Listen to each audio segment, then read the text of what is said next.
Sungguhnya amalan itu tergantung niatnya. Wa innamal likulli imri'in ma nawa, dan masing-masing mendapatkan sesuai yang dia niatkan.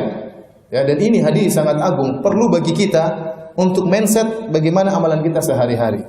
Ya, karena kita tahu sebagaimana perkataan para ulama, rubba amalin shaghir tu'addimuhu niyyah. Betapa banyak amalan yang sederhana, kecil tapi jadi besar di sisi Allah. Kenapa? Karena niat yang begitu ikhlas.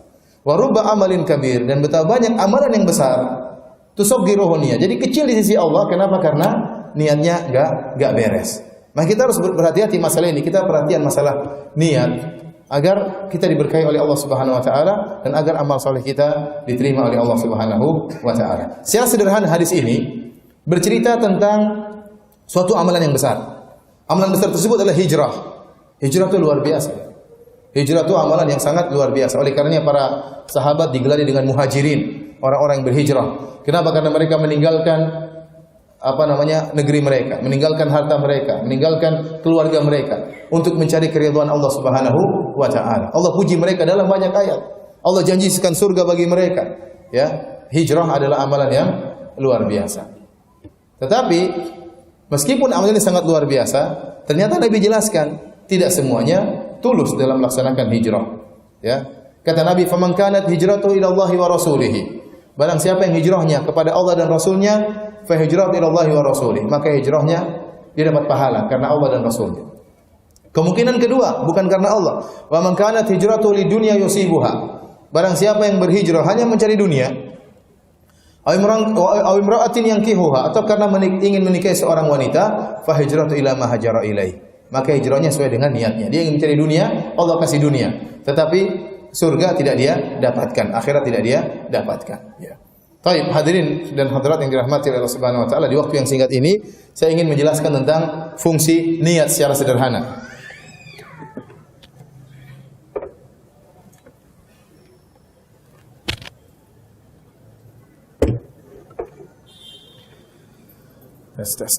Baik. Hadirin dan hadirat yang dirahmati Allah Subhanahu wa taala, secara sederhana fungsi niat bisa kita bagi menjadi dua, ya. Fungsi yang berkaitan dengan tujuan. Berkaitan dengan tujuan. Yaitu dalam kurung karena Allah atau tidak. Yang kedua fungsinya sebagai pembeda, ya. Pembeda. Adapun yang berkaitan dengan tujuan, maka niat ini yang menentukan apakah niat kita ikhlas karena Allah atau tidak ikhlas. Tidak ikhlas. Tidak ikhlas ini, kalau ikhlas sudah selesai. Tidak ikhlas bisa terbagi menjadi dua juga. Papan tulisnya kecil, ya. Saya bayangkan tadi besar. Kelihatan enggak? Enggak kelihatan. Hah? Dipaksa-paksa aja, apalagi banyak umurnya 40 tahun ke atas sudah sulit melihat, ya. Tidak ikhlas terbagi menjadi dua. Bisa jadi karena dunia, bisa jadi karena riya. Beda, ya. Kalau riya, otomatis amalan tersebut tidak diterima oleh Allah Subhanahu wa taala. Tapi kalau karena dunia, maka dilihat lagi. Ada orang kan karena dunia, ya. Dia ikhlas, tapi mendompleng niat duniawi. Contoh orang bersedekah, bukan ingin dipuji, bukan ingin disanjung, tapi ingin hartanya jadi banyak. Ya. Dia hitung-hitung, saya sedekah 100.000, katanya kali 70, berarti akan dapat untung 7 juta. Ya. Dia hitung-hitung, bahkan sebagian mereka hitung-hitung. Ya. Ini bagaimana masalahnya? Ya. Mana yang lebih luas? Ini dulu apa ini dulu? Waktunya enggak cukup. Sekarang yang riya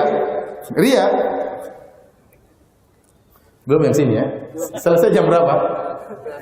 Jam 1. Riya ada dua atau ada beberapa kondisi, ya. Yang pertama,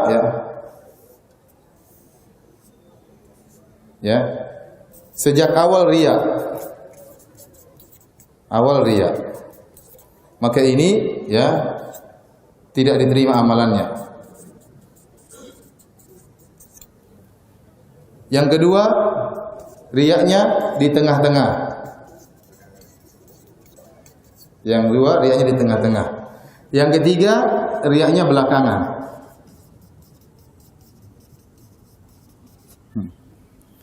Kalau riyaknya sejak awal selesai, sebelum dia sholat memang niatnya dia untuk dipuji oleh pimpinan ya. Niatnya ingin dipuji oleh bawahan ya.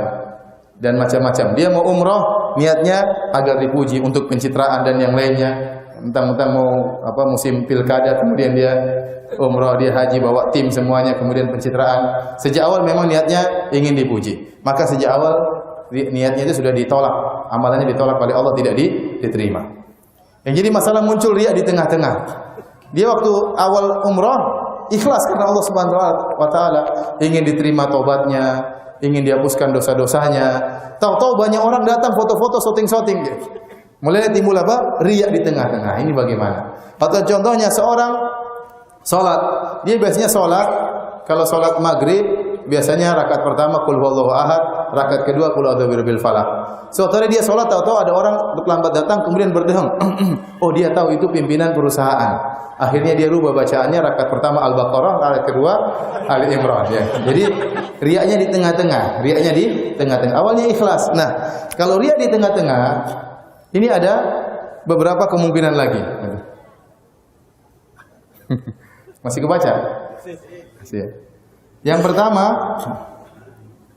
ya, dia tolak riya tersebut dan berhasil. Dia enggak suka dengan riya tersebut, dia tolak dan dia berhasil, maka amalannya diterima, dia dapat pahala. Waktu riya dia tolak, dia dapat pahala atau tidak? Dapat, karena dia melawan kemaksiatan dan dia berhasil menolak riya tersebut. Dia bilang, apa itu? Pimpinan perusahaan, dia puji saya juga, apa masalahnya itu? Apa faedahnya dia muji saya? Dia nolak pokoknya. Akhirnya dia ikhlas kembali. Akhirnya rakaat kedua enggak jadi surat Al-Imran, jadi surat Qul a'udzu birabbil falaq. Kemudian yang kedua ya, dia tolak tapi tidak berhasil. Tapi tidak berhasil. Bagaimana nasib amalannya? Dia tolak-tolak tapi aduh enak sekali. Riya itu nikmat ya. Maka akhirnya dia tetap saja riya sampai selesai sholat. Bagaimana pahalanya? Diterima atau tidak? Jawabannya tetap diterima. Kenapa? La yukallifullahu nafsan illa wus'aha. Allah tidak memberi luar kemampuan. Dia sudah berusaha namun tidak berhasil. Yang Allah nilai apa? Usahanya. Paham? Kemudian yang ketiga, dia tidak tolak. Dalam kurung dia biarkan. Sejak awal datang dia biarin aja. Nikmat. Sudah. Dia tidak ada usaha untuk menolak sama sekali. Dan sampai selesai dia riya. Bagaimana amalannya? Tolak. Hah? Jadi ada dua pendapat, ditolak dan diterima. Yang bilang ditolak angkat tangan. Wah, mazhabnya mantap ditolak. Yang bilang diterima? Ada khilaf ya, ada khilaf. Ada yang bilang ditolak, ada yang bilang diterima. Yang bilang ditolak dari Syekh Utsaimin, yang bilang diterima adalah seperti Imam Ahmad. Kenapa? Karena menurut Imam Ahmad yang menjadi patokanlah awal. Ya, orang di tengah namanya niat berubah-ubah. Dan kita berharap pendapat yang benar yang ini diterima ya. Jangan pilih yang susah-susah, setengah mati. Kita riya susah. Siapa yang mau nolak dirinya dari riya? Susah ya. Jadi pendapat yang lebih baik ya, bukan lebih kuat ya, yang lebih rahmat adalah diterima karena menjadi patokan di sisi Allah adalah yang awalnya. Nah, kalau riya muncul belakangan, dia sudah haji, sudah ikhlas, dia tidak niat dipanggil Pak Haji. Dia memang benar-benar ingin menunaikan ibadah. Pulang-pulang, dia riya belakangan. Ada tanya, kamu sudah haji belum? Duit banyak, mobil banyak, istri banyak. Nah, sudah haji belum? Sudah, alhamdulillah 5 kali saya haji. Nah, dia bilang 5 kali itu dia riya. Harusnya dia bilang saya sudah haji alhamdulillah. Tidak perlu bilang 5 kali. Ngapain bilang 5 kali? Waktu dia bilang 5 kali berarti dia riya. Nah, bagaimana hajinya itu? Dia riyanya muncul apa? Belakangan. Hajinya diterima atau tidak? Hah? Antum pilih yang diterima-terima aja sekarang. Madhab baru ya, diterima-terima ya. Benar, dalam masalah ini pun riya muncul belakangan ada 2 pendapat. Diterima, gugur. beban. Yang mengatakan gugur ini pendapat Ibnu Qayyim rahimahullahu taala. Ibnu Qayyim mengatakan barang siapa yang riya belakangan berarti menggugurkan amalannya. Tadinya diterima enggak jadi karena gugur. Karena dalam Islam ada amalan-amalan yang bisa gugur karena dosa. Contohnya seperti syirik menggugurkan amalan. Contohnya kata Allah, ya ayyuhalladzina amanu la tubtilu shadaqatikum bil manni wal adha. Wahai orang-orang yang beriman, janganlah kalian gugurkan amalan sedekah kalian dengan al-man wal adha, nyebut-nyebut. Kita sudah kasih sedekah sama orang, kita cerita sama orang lain. Itu fulan saya yang bantu dia itu, saya yang giniin dia itu. Akhirnya orang ini dengar, dia sakit hati. Sedekah kita gugur. Seandainya kita tidak ngomong-ngomongin itu, diterima oleh Allah, tapi karena kita ngomongin maka gugur. Menurut Ibnu Qayyim juga begitu. Asalnya haji kita diterima, tapi karena kita riakkan, kita cerita-ceritain, akhirnya pahala haji kita digugurkan oleh Allah Subhanahu wa taala. Tapi saya lebih senang pendapat yang ini ya, diterima. Ya. Adapun riaknya muncul belakangan, dosa tersendiri. Paham? Itu riak tidak ada hubungannya dengan amal soleh sebelumnya. Haji dia diterima, ini riak dosa tersendiri. Tidak berkaitan dengan apa?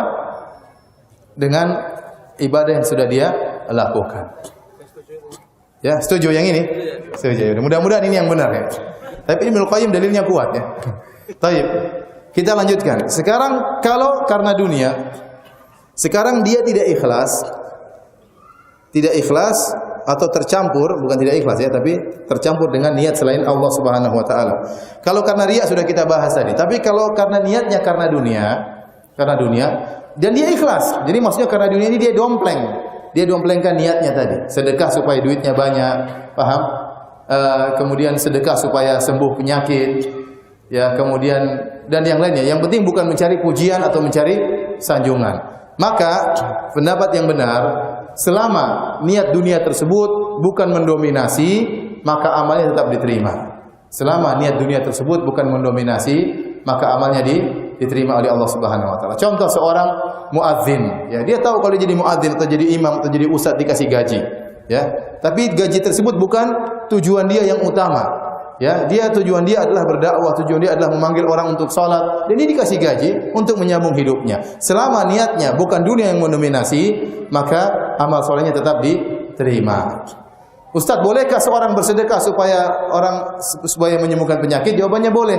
Nabi SAW bersabda, "Dawu mardhakum bis sadaqah." Sembuhkanlah orang sakit di antara kalian dengan apa? Bersedekah. Tapi Anda harus ikhlas, bukan cari pujian. Yang kedua, niat pahala akhirat yang harus dominan. Sekaligus kita mendompleng agar disembuhkan. Seandainya tidak disembuh ya sudah tidak apa-apa, pahala akhirat tetap ada. Ya, selama niat akhirat tetap yang mendominasi, maka amalan tersebut tetap diterima. Contoh, seorang yang menyambung silaturahmi supaya rezekinya tambah. Boleh atau tidak? Jawabannya boleh. Nabi bersabda, "Man ahabba an yubsata lahu fi rizqihi wa yunsa'a fi athari falyasil rahimah." Barang siapa yang ingin lapangkan rezekinya, dipanjangkan umurnya, maka sambung silaturahmi. Maka dia telepon ibunya, dia kasih hadiah buat ibunya, niatnya agar rezekinya bertambah. Itu boleh, tapi tidak boleh utama. Yang paling dominan harus pahala di mana? Akhirat. Maka tidak mengapa. Barang siapa ada masalah, problem, kemudian ingin problemnya dihilangkan, dia bertakwa kepada Allah, boleh. Allah yang berfirman, "Wa may yattaqillaha yaj'al lahu makhraja." Barang siapa bertakwa kepada Allah, Allah akan berikan solusi bagi permasalahannya. Paham sampai sini? Jadi harus niat akhirat yang harus dominan ya. Dikasih bonus 10 menit ya. Sekarang fungsi kedua, ini juga sangat penting. Niat tujuannya adalah sebagai pembeda ya. Pembeda ada dua perkara ya. Pembeda antara amalan dunia dan akhirat. Contoh mandi ada namanya mandi biasa, ada namanya mandi junub. Seorang kalau ternyata dalam kondisi junub, misalnya dia di pagi hari berhubungan dengan istrinya, kemudian dia tidak mandi junub. Pas menjelang sholat zuhur dia mandi, tapi dia lupa menghadirkan dalam niatnya untuk mandi junub, maka mandinya tidak sah. Ya, karena meskipun bentuknya sama, tapi tatkala dia tidak niatkan mandi junub, maka dia belum bersih dari apa? Janabah. Kenapa? Karena niatnya bukan untuk mandi junub. Paham? Ya, karena itu membedakan antara misalnya amalan dunia dengan amalan akhirat. Contoh lagi, misalnya seorang tidak makan dari pagi sampai malam. Ya. Kalau niatnya untuk puasa dapat pahala, tapi kalau niatnya untuk langsing misalnya, atau memang niatnya adalah dokter melarang dia makan untuk ada program tertentu, maka itu bukan perkara akhirat, tapi perkara dunia. Yang menentukan ini perkara dunia atau akhirat adalah apa? Niat. Kemudian pembeda antara ibadah yang satu, ibadah yang mirip-mirip. Contoh, salat duhur dan salat asar bentuknya sama-sama 4 rakaat, ya. Tetapi yang membedakan adalah apa? Niat. Dia niat salat duhur atau niat salat asar. Contohnya salat 2 rakaat, seorang masuk masjid sebelum salat subuh. Setelah azan subuh dia masuk masjid. Niatnya apa? Apakah niatnya tahiyatul masjid? Apakah niatnya salat sunat wudu atau niatnya qabliyah subuh atau niatnya salat subuh? Yang menentukan adalah apa? Niat. Yang menentukan adalah niat, ya. Sama puasa, niatnya puasa qadha atau puasa sunnah juga berbeda. Seorang biasa saja puasa Senin dan Kamis, tapi niatnya apa? Apakah niatnya puasa kafarah, apakah puasa nazar, atau puasa bayar utang, atau puasa sunnah Senin Kamis? Yang membedakan adalah apa? Niat. Maka niat harus kita pasang untuk membedakan apa tujuan kita melakukan ibadah tersebut. Karena niat ini yang menentukan. Kata Nabi SAW, innamal a'malu binniyat. Amalan tergantung niatnya. Kemudian di antara fungsi niat, ini yang terakhir yang saya sampaikan, bahwasanya betapa banyak amalan dunia, jika seorang niatnya karena Allah, jadi bernilai pahala. Dan ini sangat penting bagi para pekerja. Ya, apa kata Nabi sallallahu alaihi wasallam? Lasta tunfiqu nafaqatan tabtaghi biwajhillah illa ujirta 'alaiha hatta luqmatal lati taj'ala fi famratik. Tidaklah kau berinfak dengan mengharap wajah Allah kecuali kau dapat pahala sampai suapan yang kau suapkan ke mulut istrimu. Saya tanya sama Bapak dan Ibu sekalian. Kalau kita nyuapin istri itu perkara dunia atau perkara akhirat? Perkara dunia. Dan biasanya suami kalau nyuapin istri itu benar-benar lagi mesra. Coba saya tanya sama antum, kapan terakhir nyuapin istri? Hah, kapan? Awal nikah minggu pertama. Jadi kita nyuapin istri itu kondisi lagi mesra-mesranya, ya. Lagi mesra-mesranya. Tetapi kata Nabi, seandainya kau niatkan karena Allah, maka kau dapat pahala. Itulah bedanya orang berilmu dengan orang tidak berilmu. Orang berilmu dia niatkan, saya menyenangkan hati istri saya karena Allah menyuruh saya untuk sayang sama istri. Dia niatkan, tinggal pasang sedetik aja, ingin niat karena Allah dapat pahala. Ya, dapat pahala. Bahkan kata Nabi SAW, wa fi buti ahadikum sadaqah. Engkau menggauli istrimu juga dapat sedekah. Kalau kita niatkan untuk menjaga kemaluan istri kita, untuk menjaga harga dirinya, kita juga harus memenuhi hasrat istri kita juga ingin menyenangkan dirinya, dapat pahala. Karena Allah yang menyuruh kita berbuat baik sama istri. Padahal dalam hubungan intim tersebut benar-benar murni perkara duniawi. Tapi kalau kita niatkan karena Allah, maka kita dapat pahala. Demikian juga, ya. Kalau kita misalnya kata para ulama, kalau kita tidur cepat kita semua tidur. Tapi kalau kita tidur cepat supaya bisa bangun malam, ya, maka sejak kita tidur sudah dapat pahala karena tidur kita niatnya karena Allah Subhanahu wa taala, ya. Kita makan juga, makan supaya niat untuk bisa kuat beribadah, untuk kuat berdakwah juga dapat pahala. Antum juga, antum keluar dari rumah. Ini saya nasihati kepada diri antum sekalian, termasuk saya. Kita keluar dari rumah, apalagi yang tinggal di Bekasi kerja di bandara, jauh sekali. Keluar mungkin sholat subuh langsung apa? Cabut, ya. Sebagian orang kerjanya di Jakarta, imamnya kelamaan qomat, dia sholat sendiri supaya bisa apa? Enggak ketinggalan. Ya, ini kejadian. Atau imamnya kalau baru assalamualaikum warahmatullahi kanan, salam kedua dia sudah di mobil. Supaya bisa cepat ke Jakarta. Ini kerjaan. Nanti pulang sudah jam 9 malam. Nah, kalau dia niatkan saya bekerja ini karena Allah yang perintahkan saya untuk memberi nafkah kepada anak istri, maka sejak awal saya pulang insyaallah Allah pahala jalan terus. Maka tinggal pasang niat. Ya, hari-hari kita habis untuk bekerja, mencari nafkah wajib atau tidak? Wajib. Kalau wajib kan dapat pahala. Tinggal pasang niat.